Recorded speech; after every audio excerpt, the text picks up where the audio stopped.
결국은 연준이 트럼프가 원하는 대로 금리를 많이 인하하게끔 이제 만들려고 그러는데 네. 저는 약간 깜짝 놀란 게 트럼프랑 대치를 하지 않으려고 기업들이 그러죠. 우리나라도 그룹 회장님들이 지금 완전 바짝 엎드려 있습니다. 되게. 근데 월가의 CEO들이 다 총출동해서 연준의 독립성, 파웰을 건드리지 말라. 네. 그래서 응원을 해서 상당히 지금 힘겨루기. 그러니까 결국 트럼프가 마켓을 본인이 이기려고 하면 그거는 안 되거든요. 그건 진짜 그렇죠. 큰일 나니까. 그래서 네. 일부 전문가들은 파월을 진짜 해고 방향으로 몰고 가면 금리가 장기 금리가 0.5% 정도 급등할 수 있다 그런 얘기를 하거든요. 그래서 채권 시장이 요동을 치고 달러가 급락을 하면 진짜 미국 금융 시스템이 다시 한번 흔들리는. 네, 월스트리트 모닝브리핑 함께하고 있습니다. 이번에는 글로벌 인터뷰, 자 옆에는 하나증권 리서치센터 김도훈 부장 오늘도 함께합니다. 어서 오세요. 안녕하세요, 김도훈입니다. 네, 지난주였나요? 지지난주였나요? 오늘 아침 라이브에 출연하셔가지고 네. 크립토 위크 관련해서 물론 뭐 지니어스 법안 통과 그리고 비트코인 이야기를 해주시면서 네. 앞으로 비트코인 계속 좋을 거라고 말씀하셨었잖아요. 네. 오늘 딱 지금 지니어스 법이 네. 통과가 됐고 이제 트럼프 대통령은 사인하기만을 지금 기다리고 있네요. 맞습니다. 네. 뭐 크립토 위크가 크립토 씬에 있는 분들은 매우 중요한 이벤트였는데 네. 저는 이것 또한 과정이다라고 생각합니다. 네, 밀리면 사자. 밀리면 사자. 네, 밀사. 알겠습니다. 지금은 올라가기 때문에 어떻게 따라가는 건 조금 네. 기다려야 되나요? 여전히 지금보다는 한 5년 뒤에, 10년 뒤에 시계를 투자 시계를 바라보면서 네. 투자해야 되는 거 아닌가라고 보고 있습니다. 알겠습니다. 자, 그럼 오늘도 하루에 하나 한번 들어볼 텐데 부장님 하루에 하나 오늘 어떤 문장이죠? 네. 먼저 자막부터 볼까요? 자막 보여주시죠. 자. 67%와 네. 88%. 네. 뭐 체지방률도 아니고 뭐죠? 고르세요. 어떤 것부터 말씀드릴까요? 저는 88부터 가겠습니다. 88. 네. 네. 팩셋에서 이런 얘기했죠. 네. 지금 실적 발표 시즌인데 S&P 500 기준으로 한 일주일간 발표했던 50개 정도의 종목 중에서 네. 컨센서스를 상회한 비중이 88%라고 합니다. 아, 실적에 대한 내용. 네, 뭐 미국은 네. 항상 이렇잖아요. 7, 80%가 컨센을 상회하고 하는 그런 문화잖아요. 네, 그래도 기존의 관성이 이어졌다는 게 참 그렇죠. 고무적이다라고 볼 수 있고요. 자, 그럼 67%는 뭘까요? 네, 어저께 소비 지표 나왔죠. 아. 미국 경제 지출, 즉 GDP에서 소비가 차지하는 비중이 67%입니다. 즉 미국 경제 좋고 미국 기업들의 실적도 컨센서스를 상회하고 있다. 어느 때보다 좋네요. 더할 나위 없이 그러니까요. 좋다. 경기 침체 우려를 그렇게나 하고 관세 네. 영향 그렇게 얘기를 해도 지금 소비도 그렇고 그리고 지금 기업들의 실적도 그렇고 여전히 좋다라는 네. 건데 그런데 우리 항상 네. 그런데 그런데 자 그런데 한국에서 투자하는 서학개미들이 네. 아니면 서학개미들에서 동학개미로 바꿀까 말까 고민하시는 분들 달러 인덱스가 지금 달러 다시 또 올라오고 있죠. 네. 자, 강달러 시대가 다시 한번 도래하는 거 아닌가가 최대의 관심사이고요. 그쵸. 오늘도 뭐 제가 좋아하는 이나우 교수님이 연준에 대해서 설명을 쭉 주실 텐데 역시 가장 핵심은 또 연준이 되지 않을까라는 생각도 덧붙여서 말씀드립니다. 알겠습니다. 근데 요새 보면은 파월 의장이 네. 뭐 스스로 사임하거나 아니면은 트럼프 대통령이 사임하게 만들어도 이제 의미가 없다라는 분위기가 막 만들어지더라고요. 어차피 결국에는 지금 말고 뭐 파월 의장이 금리 인하 안 해도 네. 결국에는 향후에는 누군가 다시 그 자리에 앉게 되면은 네. 비둘기파 정의 사람이 100%일 것이다. 그래서 시장은 뭐 지금 안 해도 나중에 하겠지. 네. 이나 뭐 이렇게 다 생각하는 그런 분위기다라고도 얘기하던데요. 그러니까 시장은 똑똑하죠. 네. 근데 이렇게 보면 사실 뭐 1년 뒤에 시계를 놓고 보느냐 아니면 3년 뒤에 시계를 놓고 보느냐라고 하면 금리를 내릴 수도 있고 오를 수도 있고 네. 자 그건 변수인 것 같습니다. 알겠습니다. 좀 올라오세요. 제가 너무 내려가 계셔가지고 조금 죄송합니다. 올라오세요. 네. 금리는 내려가고 김동 부장님은 올라오시기 바랍니다. 알겠습니다. 자, 그럼 이제 본격적으로 이야기를 나눠볼 텐데요. 오늘 금요일 이 시간 연세대학 국제학대학원 이남우 교수와 함께하도록 하겠습니다. 교수님 어서 오십시오. 네, 안녕하세요. 굿모닝입니다. 네. 저는 밀사라는 말 처음 들었어요. 밀사? 그래서 밀리면 산다? 네, 채권 트레이딩에서 밀림에 사자, 밀리면 사라, 밀사. 요즘 외국 투자가들이 네. 한국 주식을 너무 사고 싶은데 밀사예요. 안 밀리면 밀리잖아요. 사고. 그래서 결국은 좀 나중에 네. 밀리지가 않으니까 네. 계속 살 것입니다. 근데 조건은 우리 이제 뭐 지배구조 거버넌 상법 개정 관련된 후속 입법들을 다 정부가 잘 해야겠죠. 그쵸. 네네. 밀사 기억이 납니다. 알겠습니다. 밀사 여러분 이제 이번 연도의 키워드 중에 하나는 밀사가 계속 될 것 같습니다. 근데 우리가 원하는 조정은 또 기다리는 조정은 안 온다 뭐 이런 말도 있잖아요. 기다리는 조정은 네. 오지 않는다. 네. 뭐 드러난 악재는 악재가 아니다. 네, 비슷한 얘기입니다. 그렇죠. 네. 뭐 여러분 알아서 잘 판단하셔서 밀리면 사시던지 아니면 뭐 모아서 나눠서 사시던지 네. 현명하게 판단하시기 바랍니다. 자 오늘 지금 폐장 후에 바로 넷플릭스 실적 발표가 있었어요. 그렇죠. 교수님 실적 발표 내용 어떻게 보셨습니까? 그러니까 넷플릭스가 우리 빅텍 M7은 아니지만 원래는 옛날에 그 네. 범주에 들었었죠. M8로 해서 뭐 그렇죠. 같이 그래서 이제 넣어주기도 하고. 어떻게 보면 뭐 금융주 실적이 이번 주에 아주 괜찮게, 그러니까 뭐 아주 괜찮은 것보다 그냥 걱정을 좀 했는데 그거보다는 좋게 나왔고 넷플릭스가 어떻게 보면 IT에서 업종 분류는 커뮤니케이션 서비스입니다. 네. 근데 역시 미국이다. 그리고 역시 이 회사들은 주주 환원을 주주를 중심으로 경영을 한다. 2분기 실적 아주 좋았어요. 매출액이 16% 상승, 영업이익률이 34%. 그러니까 1년 전보다 7% 포인트 올라갔고 EPS는 무려 47% 개선됐고 가이던스도 아주 좋았어요. 그래서 이제 그 회사가 얘기한 게 이게 이제 시리즈가 계속 잘 되고 있다. 그래서 네. 이제 오겜 3가 6월 27일 날 개봉을 했더라고요, 보니까. 네. 근데 이제 그 넷플릭스가 가입자 수 발표를 작년 말부터 중단했잖아요. 그러니까 애플이 그 아이폰 발표 안 하듯이. 근데 그런 얘기를 지금 그 코 CEO가 그 실적 발표했어요. 그러니까 2분기 말부터 가입자 수가 다시 늘었다. 그게 아마 제 생각에 느낌에 오겜 3를 보려고 해지했던 사람들이 다시 들어온 게 거군요. 아닌가. 그만큼 하여간 오겜 3가 파워풀했고, 그다음에 여기가 이제 광고 비즈니스 모델을 시작했잖아요. 그래서 이제 거기가 되게 잘 되고 있고, 그래서 이 회사가 이런 얘기를 했어요. 우리는 크게 세 가지 목표다. 좋은 컨텐츠를 해서 매출을 높게 증가하고 영업이익률을 높게 유지하고 잉여 현금 흐름을 만들어서 남는 돈은 다 주주한테 돌려준다. 그래서 이번에도 이제 자사주 매입을 상당히 많이 했고, 네. 그래서 이번에 실적이 상당히 하여간 2분기 실적이 우리 미국 전체로 좋을 것 같고, TSMC도 실적이 나왔고, 그 다음에 어제 주가가 좀 올랐죠, 네. 꽤. 근데 이제 제가 드리고 싶은 말씀이 TSMC는 시총이 삼성전자의 4배가 되는 회사인데 항상 분기 실적에 회장님께서 CEO가 직접 주재를 나와서. 합니다. 미국 기업들도 다 그렇죠. 네. 그래서 이제 우리나라 기업도 IR 팀장, CFO 보내지 말고 우리 CEO들이 직접 하고 질의응답을 다 본인이 챙겨서 디테일한 실력에 내가 있다는 걸 보여줘야 됩니다. 아니 우리나라 사실 삼성전자 이재용 회장님이 인기 진짜 많잖아요. 네. 제드래곤이라는 애칭이 있을 정도로 네. 직접 나와서 IR하고 이러면은 제가 봤을 때는 주주분들 외에 근데 아직 사내이사가 아니어서 네. 자격은 없습니다. 나중에. 그게 이제 갖춰지면 혹시 그렇죠. 그거에 대한 논란은 있어요. 사내이사 하는 게 좋은지 안 좋은지는. 어쨌든 좀 삼성전자뿐만 아니라 대표가 모든- 직접 모든 나와서 기업이 당연히. 예, 네. 그렇게 해주는 그런 문화가 당연스럽고 자연스러운 당연한 거죠. 그런 한국이 되기를 좀 바라보겠습니다. 넷플릭스 외에 다양한 실적 발표 이야기 간단하게 들어봤고요. 오늘의 영어 문장 한번 우리 교수님 읽어주시죠. 이거 뭐 다 두 분 다 아실 텐데, 네. 그러니까 트럼프가 이제 만나니 이런 표현을 항상 하잖아요. 그래서 we are not planning on doing anything. 자, 네. 독해. 독해. 해주시죠. 좋네요. 우리 또 김동훈 장님 영어 잘하시니까 바로 옆에서 제가 안 해도 되고. 네. 이렇게 하면 항상 따라붙는 게 네. 그러면 so just showing 뭐 이렇게 되는 거 아니에요? 네, 아무것도 할 계획이 없다라는 맨날 얘기하죠. 그러니까 이제 계획이 없어요. 그러니까 트럼프가 이제 파웰을 어떻게 할 건지 지금 계속 화제예요. 그러니까 이게 뭐 월스트리트 저널이건 파이낸셜 타임즈건 일면 기사들 계속 나오는데 그냥 네. 나는 특별히 무슨 계획을 의도하는 게 없다.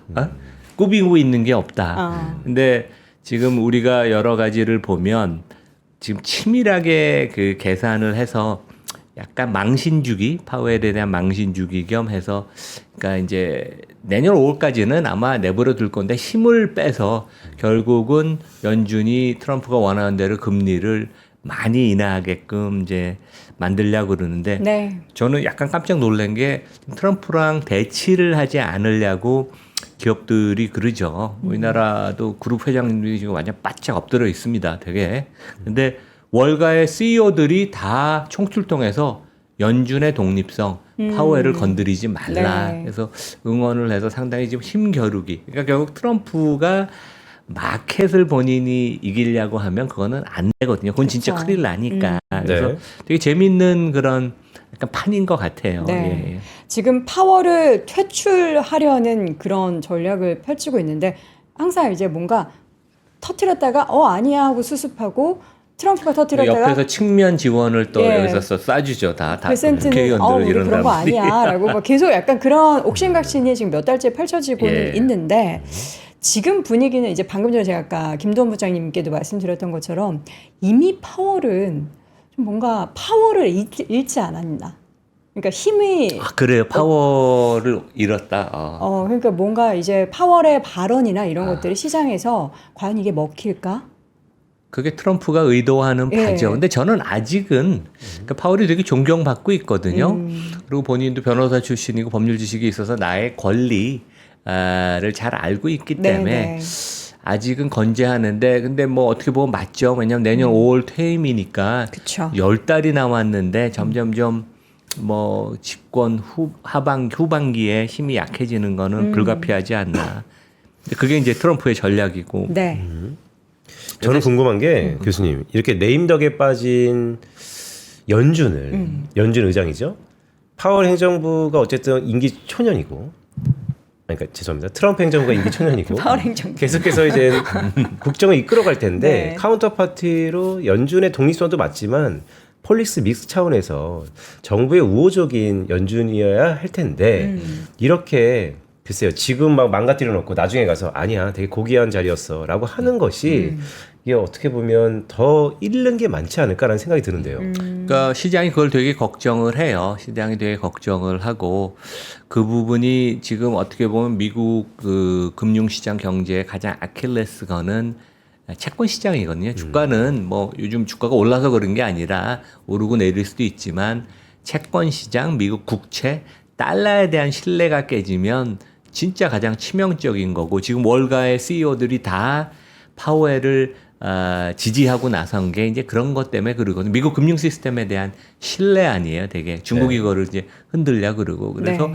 트럼프 입장에서는 하여간 얻는 것보다는 잃는 게 더 많은데 그래서 약간 요 게임을 치고 빠지고 이제 그런 식으로 하는 것 같습니다. 그래서 네. 실제 요런 얘기가 이제 계기가 됐던 게 이번 주 화요일 날 아까 그 크립토 위기라고 그랬잖아요. 그래서 공화당 의원 중에 일부 반대하는 사람들이 있어서 백악관으로 트럼프가 초대를 했어요. 11명을. 그런데 그런 만날 얘기를 소환을 하다가 그런 얘기를 하다가 이거 뭐 파월 내보내야 되는 거 아닌가 이제 그런 얘기를 던졌겠죠. 그래서 이제 그 11명의 그 하원 의원들이 다 우리 100% 최소한 그거에 관해서는 반대한다. 지지한다. 그러니까 트럼프를 지지한다. 공화당 의원들이니까 네, 네. 이제 그랬죠. 근데 이게 이제 화제가 되고 이 참석했던 의원 중에 한 명이 X에서 이런 얘기를 우리가 백악관에서 했는데 파웰은 이제 떠나야 된다. 이제 이런 얘기를 하면서 이게 금융시장에 되게 화제가 됐고, 네. 실제 이게 수요일 날 환율 시장이에요. US 달러 인덱스인데 요게 아침 11시쯤 알려지고 나서 달러가 한 1% 급락했었습니다. 네. 근데 이제 그 트럼프가 뭐 우리가 그런 얘기를 했지만 그럴 가능성은 없다. 나는 그런 의도가 없다. 그래서 이제 조금 시장이 다시 회복을 했지만 달러가 이렇게 흔들리는 것은 되게 안 좋은 거고 지금 이제 공격을 하는 앵글은 이게 이제 다음 페이지 제가 보여드리겠지만 정책에 관해서 이견이 있다고 대통령이 연준 총재를 의장을 사임을 시킬 수는 없습니다. 네. 절대로. 근데 지금 연준이 그 워싱턴 DC에 있는데 여기 그 우측 하단에 이제 월스트리트 저널 거를 제가 캡처했는데 연준이 그 4억을 지금 업그레이드를 하나 봐요. 네. 근데 25억 달러 프로젝트를 한다고 그럽니다. 근데 이게 그러니까 한 3조 5천억. 근데 그래서 이거 옛날부터 하고 있었던 그러니까 거잖아요. 올해 장기 프로젝트인데 이제 이 앵글을 잡는 거에서 이거 뭐 사치 호화로 온 거 아니냐. 뭔가 비밀을. 네, 그래서 이제 약간 이 사람을 도덕적으로 윤리적으로 그 문제가 있는 것처럼. 이슈를 만들어서 이제 걸고 넘어지는 어떻게 보면 좀 그렇죠. 되게 우리 야비해요. 그 야비해요, 되게. 근데 왜냐하면 뭐 여러 가지 존경을 파월이 받고 그동안 독립성을 잘 지켜왔고 월가가 뒤에서 지지를 해주니까 실제 흔들어대기가 힘든데 이제 이런 도덕성 문제를 갖고 공격을 합니다, 되게. 그래서 근데 저기에 대해서도 연준 공식적으로 그런 뭐 사치스러운 이런 거는 없다라고 얘기를 했고 사실 그리고 저게 파월이 이렇게 하세요 저렇게 하세요 결정하는 그런 그리고 내용은 뭐 아니잖아요. 아마 이제 본인은 내년에 네. 물러나니까 자기가 그 빌딩을 계속 출입할 것도 아닙니다, 그러니까요. 되게. 그러니까 네. 이제 그런 면에 있어서는 좀 잘못된 건데, 하여간 그런 식으로 스토리를 지금 만들어 가고 있습니다. 예. 트럼프가 예전에 그 실제 TV 예능 프로그램에 나와서 You Fire 뭐 이런 거 했던 게 굉장히 또 유행했었잖아요. 파월을 해임시킬 수가 있지 않지 않습니까? 그러니까 이제 그게 여기 다음 페이지에 나오는데 트럼프가 파웰을 해고시킬 그런 권리가 있는지는 네. 명확하지 않다. 미국은 법에 잘 안 써 있고 판례를 통해서 많이 돼 있는데 그런 경우가 그동안 한 번도 없었습니다. 네, 네. 근데 법학자들이 생각하기에는 그런 권리는 대통령이 없는 것으로 판단하지만 유일하게 해고를 시킬 수 있는 경우에는 뭔가 하재가 있을 때, 그러니까 영어로 이제 cause라 그러는데 뭔가 결격 사유가 있을 때, 근데 이 결격 사유라는 것은 트럼프와 행정부와 연준의 의견이 틀린 건 그거는 생각이 틀린 거니까 당연히 연준은 독립적인 사고를 해야 되는데 뭔가 도덕성, 윤리적으로 문제가 있을 때 이제 이 앵글을 잡아서 뭐 3조 5천 원씩 들여서 뭐 건물을 새로 짓는 것도 아닌데 보수를 할 필요가 있는가, 이게 너무 사치 아닌가, 이제 이런 식의 지금 앵글을 잡고 있습니다. 네. 그래서 이게 오늘도 보면 지금 월스트리트저널 온라인 판을 보면 이게 일면의 제일 톱 기사예요, 되게. 그러나 어쨌든 말씀해 주셨던 것처럼 지금 월가에서는 지금 연준의 독립성을 계속해서 건드리고 자극하는 것에 대해서는 굉장히 반기를 들고 있죠. 지금 저도 그러니까 마음속으로 지지할 것은 저는 당연히 생각을 했죠. 네. 금융시장 금융사들의 수장들이 근데 공개적으로 다 트럼프한테 돌직구를 날리고, 그러니까 이제 JP 모간의 제이미 다이먼 CEO, 어떻게 보면 뭐 우리가 월가의 황제라고, 최근에는 조금 힘은 빠졌어요, 이분도. 근데 트럼프한테 이런 얘기했죠. 연준 그 의장 갖고 장난치지 마라. 네. 이것은 진짜 잘못된 시도이다. 그래서 그 다이먼이 이런 얘기를 했죠. 그래서 그 현재 연준 의장, 그러니까 파웰을 의미하는 거죠. 이 사람뿐만 아니라 앞으로 누가 후임이 되든 연준과 연준 의장은 무조건 독립성이 제일 중요하고 우리 월가는 100% 지지한다. 이제 그렇게 아주 강한 톤의 발언을 했습니다. 그러고 나서 다른 그 CEO들 여기 뭐 그 골드만삭스의 CEO인 데이비 솔로몬도 지지 발언을 했고, 뱅크 오브 아메리카의 CEO인 브라이언 머니헨, 그다음에 시티뱅크, 여기 미국의 큰 은행들 이제 다 그 금융지주사 회장들이죠. 네. 제인 프레이서 여성분인데 이런 분들이 다 우리는 연준의 독립성을 지지한다. 그래갖고 하여간 좀 재미있는 그 흐름이에요, 되게. 근데 역시 그래도 미국이라는 것은 이 강한 독재적인 대통령이 있어도 민간에 이렇게 목소리를 내는 수장들이 있다는 게 상당히 좀 부럽다. 네. 그런 말씀을 드리겠습니다. 알겠습니다. 과연 치밀하게 지금 계획된 파월 의장의 퇴출 전략, 트럼프가 성공을 하게 될 것인지, 또 그것을 받아들이는 금융시장의 반응은 사실 계속 좀 출렁출렁이고 있거든요. 근데 어느 순간은 또 그것을 되게 좀 자연스럽게 받아들이게 되는 상황이 연출될지. 근데 이제 이 뭐 제이미 다이먼부터 브라이언 머니헨 다 이 연준의 독립성을 강하게 지지한 게 네. 결국은 아까 말씀드린 것처럼 미국 채권 시장이 흔들리거나 그렇죠. 그러니까 네. 금리가 급등한다는 얘기죠. 그래서 뭐 일부 전문가들은 파월을 진짜 해고 방향으로 몰고 가면 금리가 장기 금리가 0.5% 정도 급등할 수 있다, 그런 얘기를 하거든요. 그래서 채권 시장이 요동을 치고 달러가 급락을 하면 진짜 미국 금융 시스템이 다시 한번 흔들리는 그런 거니까 어떻게 보면 본인들의 비즈니스 업을 위해서도 이 월가 CEO들이 좀 총대를 메고 계속 그 베센 직접 트럼프한테 전화하지는 않을 것 같아요. 네. 근데 재무장관인 베센한테 계속 연락을 해서 트럼프를 좀 자제시켜 달라 이제 네. 그런 얘기를 할 거고 네. 외곽에서도 또 이렇게 미사일을 날리면서 금융권이 뭉칠 겁니다. 되게. 교수님, 시장에서 궁금한 건 이런 것 같아요. 예를 들어서 지금 모든 것들의 화살이 파월 의장입니다. 파월 의장의 그동안의 행태를 보면 사실 무대응하든지 아니면 흔히 파월을 항상 늦는다. 웨이트 앤 씨 전략으로 이조차도 가만히 있을 수 있을 것 같긴 한데 만약에 반격이란 용어가 적절한지 모르겠으나 파월이 반격을 한다면 아니면 대응을 한다면 금리 인상?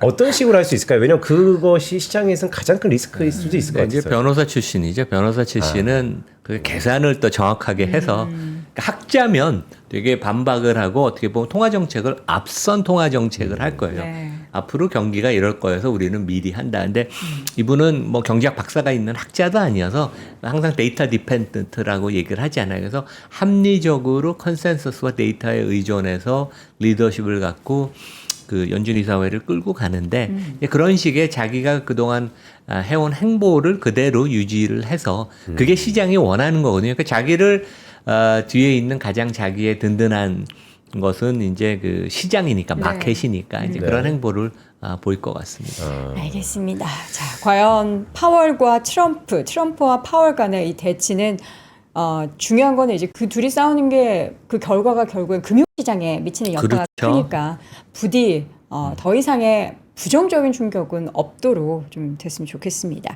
자, 실적 발표 시즌이 본격적으로 개막을 했고요. 금융주들의 실적 내용이 좀 약간 엇갈리는 것 같긴 한데 어떻게 지금 그 시장이 좀 평가하십니까? 걱정을 했었어요. 네. 왜냐하면 2분기 경제 성장도 조금 숫자들이 낮고 그다음에 여러 가지 뭐 관세 문제, 무역 장벽 그다음에 그걸로 인해서 소비자나 그 기업들 그 심리가 좀 위축이 됐잖아요. 네. 그래서 이 실적이 어떻게 나오느냐? 충당금이라는 거는 이제 부실이 확정이 됐거나 부실의 징조가 있을 때 대비해서 충당금을 쌓는 거니까 충당금을 얼마큼 쌓을 것인가. 그 다음에 이제 CEO들의 코멘트들을 가이던스를 걱정을 좀 했는데 상당히 좋았습니다. 그래서 이번 주에 주가가 뭐 우상향을 무조건 한 건 아니지만 오늘도 주가 금융주들 많이 올랐었어요. 네. 되게. 그래서 이제 제가 제일 좋아하는 사람이 저의 옛날에 친장이었던 메릴린치 인수한 뱅크 오브 아메리카의 브라이언 모니안. 이 사람이 데이터맨이라고 하죠. 모든 그 미국에서 가장 큰 컨슈머 뱅킹 프랜차이즈를 갖고 있는데 데이터를 어마어마하게 프로세싱을 해서 얘기를 했는데 이런 얘기를 했어요. 소비자들은 아주 양호하다. 그리고 꾸준히 지출을 하고 있고 이들의 자산 건전성도 우리는 걱정을 안 한다.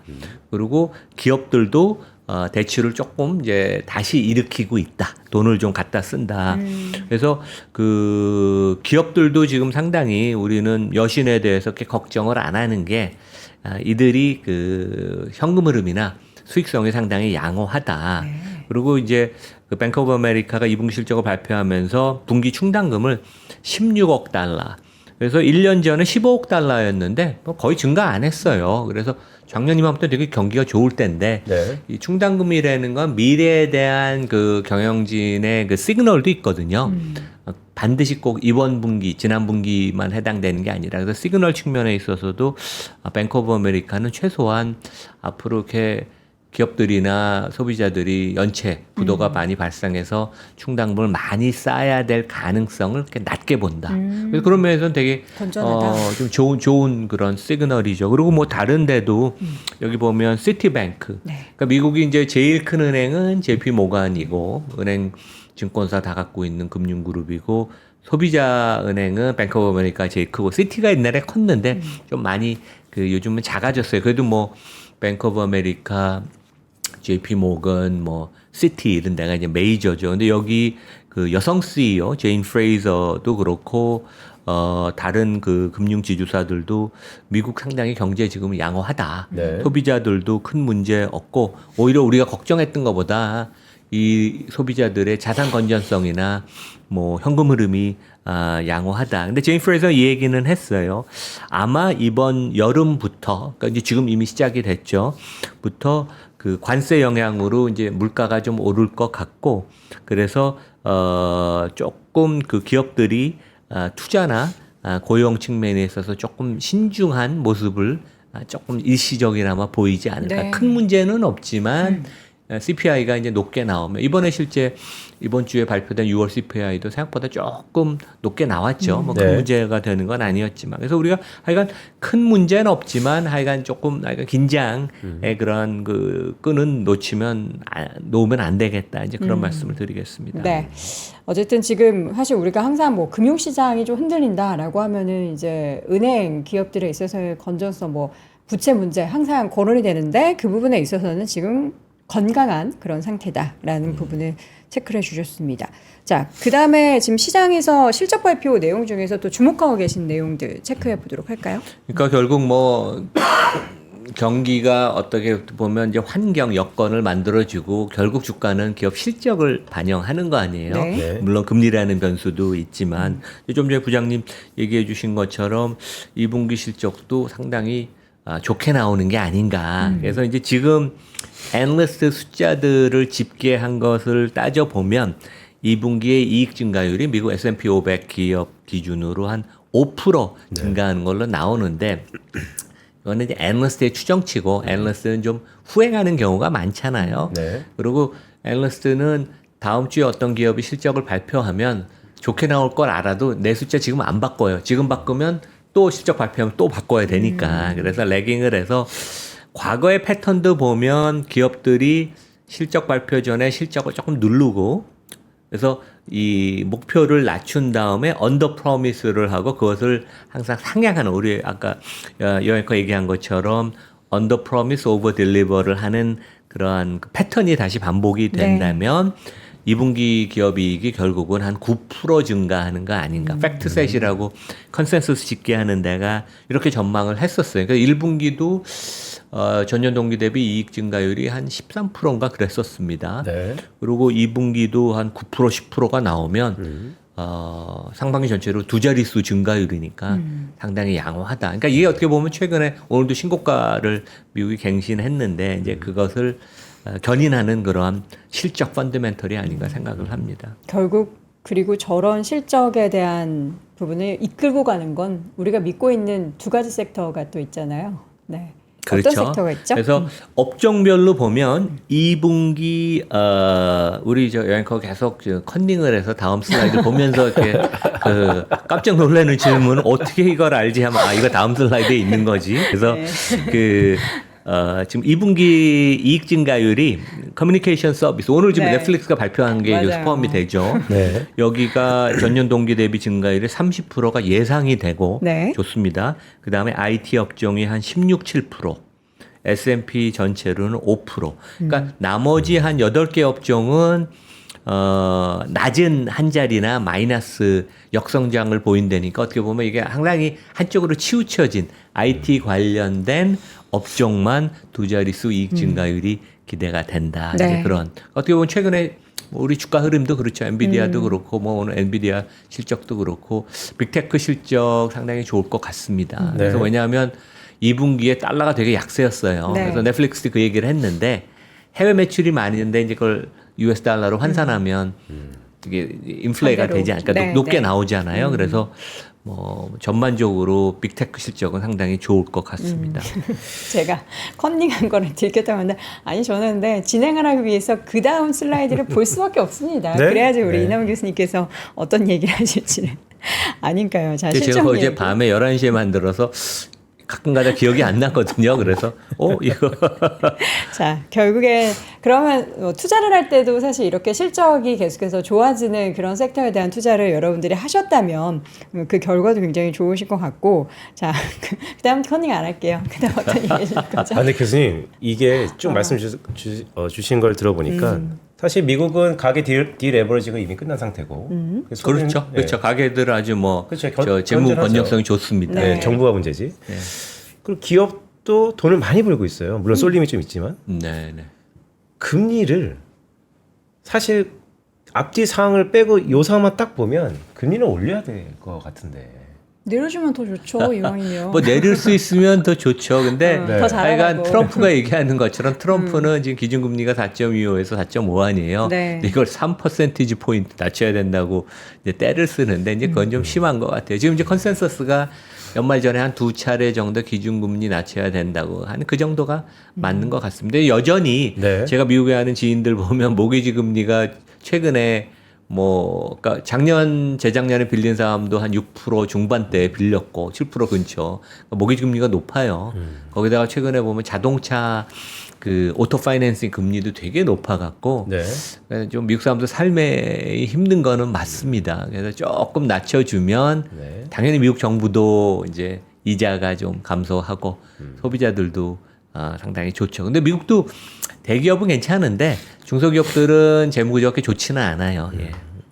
자, 뱅크 오브 아메리카의 펀드 매니저 서베이가 이번 주에 발표가 됐는데 여기서 또 주목하고 계신 것도 그렇죠. 확인해 여기 볼까요? 이제 우측 상단에 나온 사람이 수석 전략가 네. 마크 커튼에 저희 동료였는데 연식이 저랑 비슷한 올드한 아저씨인데 아직도 일을 열심히 합니다. 되게 대단해요. 근데 진짜 똑똑한 친구인데 네. 그 저희가 그런 걱정을 했잖아요. 그러니까 한 4월, 5월 달만 해도 야 미국에 들어갔던 자금이 다 미국 그 달러를 피하고 다 피해서 미국을 떠나서 유럽과 아시아로 오는 거 아니냐. 그러니까 일본으로도 뭐 40조의 자금이 일본 주식시장에 4월에만 들어갔다 뭐 그런 얘기를 했잖아요. 근데 실제 뚜껑을 열어 보니까 2분기에 다시 리스크 애피타이, 그러니까 이제 리스크 선호 현상이 발생이 되고 경제도 미국이 상당히 양호하고 네. 기업 이익도 우수해서 미국 주식으로 다시 회귀하는 그런 모습이 확실하게 보였고 그 다음에 마이클 하트넷은 하반기에도 미국 주가에 조정은 없을 것 같다. 큰 조정은 없을 것 같다. 텀리가 한 달 전에 와서 똑같은 얘기를 했었어요. 네. 상반기에 큰 조정을 받아서 역사적으로 과거에 상반기에 큰 조정을 받으면 하반기에 대형 외부에서 악재가 생기기 전에는 큰 조정은 없다. 그래서 하크넷 똑같은 얘기를 한 게 지금 여전히 미국 주식을 다시 지금 급하게 사람들이 사고 있지만 미국 주식에 대한 익스포저가 과도한 수준도 아니고 펀더멘털이 양호하기 때문에 하반기에 뭐 미세 조정은 항상 있을 수 있지만 시장이 큰 하락의 가능성은 없다고 얘기를 한 게 가장 중요한 포인트인 것 같고요. 네. 재밌는 게 미국 테크 업종, 네. 그러니까 이게 이제 IT 업종하고 아까 얘기한 커뮤니케이션 서비스겠죠. 여기로 자금 유입이 분기 기준으로 16년 만에 가장 최고의 금액이 지금 들어오고 있답니다. 그러니까 지금요? 지금. 그러니까 약간 지금 완전히 그 4, 5월 달에 하던 얘기랑 완전 정반대예요. 예. 근데 이게 되게 재밌는 게 저는 약간 이율배반적이라고 생각하는 게 그러니까 투자가들이 미국 투자가들도 그래요. 네. 미국 지금 트럼프가 좀 정상이 아니니까 달러가 뭔가 달러를 가지면 안 될 것 같아. 달러 자산을. 나는 달러 자산을 회피하지만 실제 행동은 미국 주식을 다시 엄청 사고 있어요. 그러니까 이율 배반적이에요, 되게. 그래서 이게 참 재미있는 그 현상 같아요. 그러니까 네. 나는 미국 달러를 회피하지만 행동은 미국 주식을 적극적으로 하는 모습을 보이고 뭐 이분 실적 되게 좋을 테고 아마 하반기도 좋을 테니까 그런 추세는 계속되는 게 아닌가.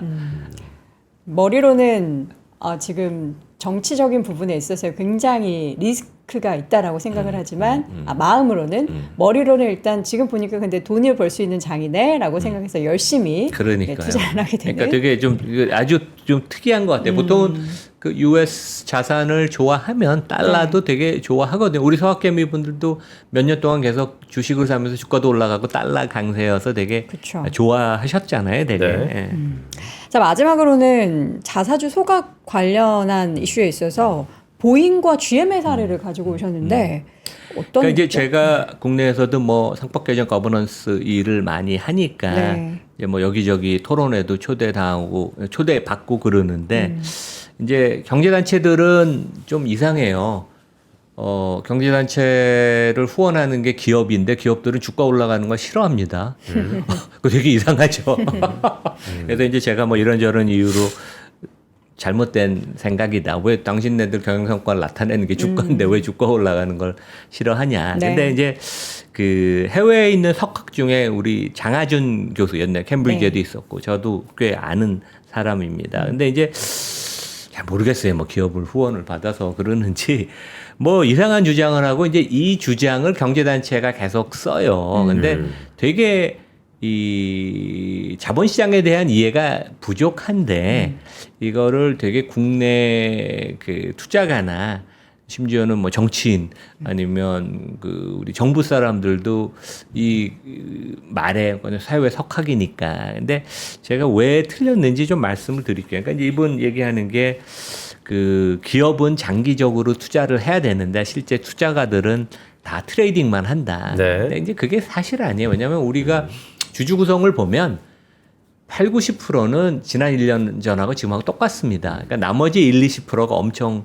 알고 갖고 트레이딩도 하고 기계 주문을 해외 투자가들 중에 근데도 큰 펀드 많죠. 근데 대부분 투자가들은 그냥 보유를 계속해요. 특히 행동주의자들도 3년 이상씩 그 보유를 합니다.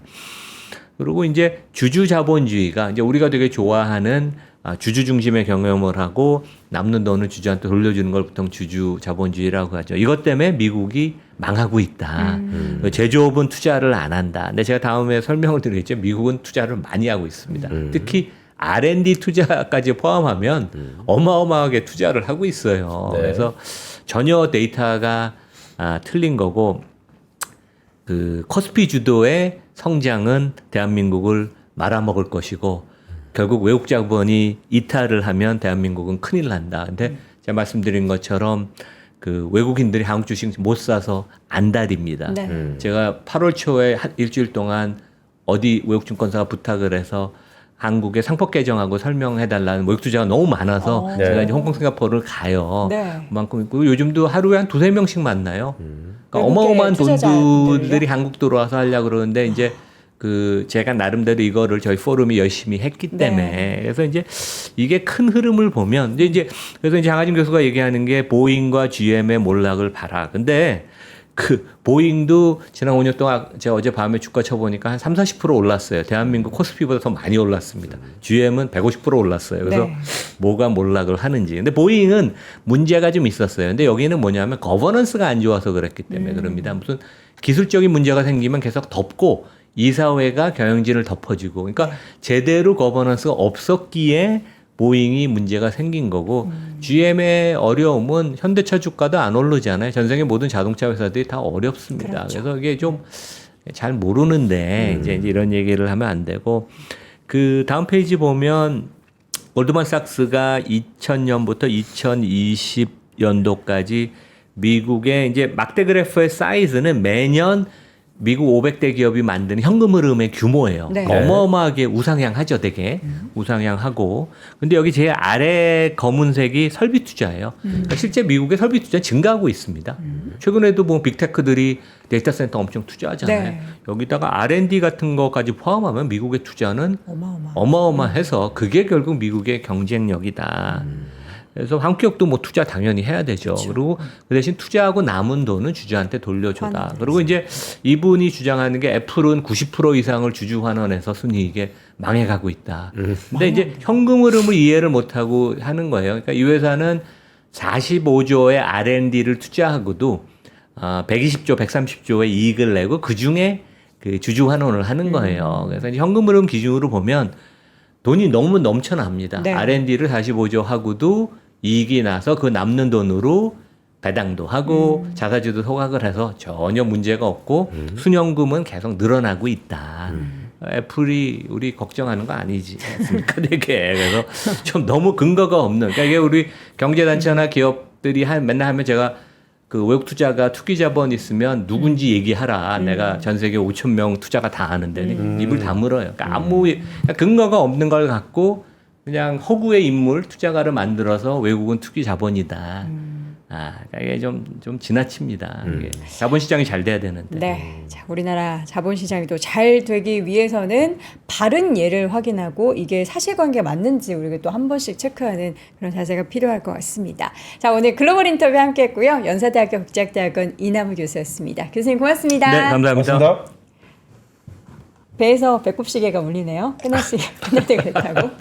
우리 김도원 부장님의 배가 아침마다 늘 요동을 칩니다. 죄송합니다. 뭐 좀 배 왜 그래? 왜? 드세요. 네, 예, 그러니까요. 아침에 너무 배고프고 사실 우리가 말하고 집중하려면은 네. 탄수화물이 반드시 필요해요. 그래서 저는 먹기 싫어도 막 견과류 먹고 근데 가끔 맛있는 거 먹잖아요. 오리도 먹고. 그거 너무 좋아요. 염소도 예, 먹고. 염소는 안 먹고. 염소 마시는 흑염소 거? 마시는 그쵸, 거. 예. 어쨌든 여러분들도 아침 잘 챙겨 드셔야 또 머리가 팡팡 돌아서 하루 종일 일도 잘하시고 투자도 잘하시니까요. 든든하게 챙겨 드시기 바라겠고요. 11시에 또 오늘 밥투 열심히 네. 하셔야죠. 밥보다 투자 하나. 네. 밥 드시면서 투자하세요. 밥보다 투자할 때입니다. 알겠습니다. 11시에도 함께 해주시기 바랍니다. 저희는 다음 주 월요일 오전 6시에 다시 돌아오겠습니다. 여러분 고맙습니다. 고맙습니다.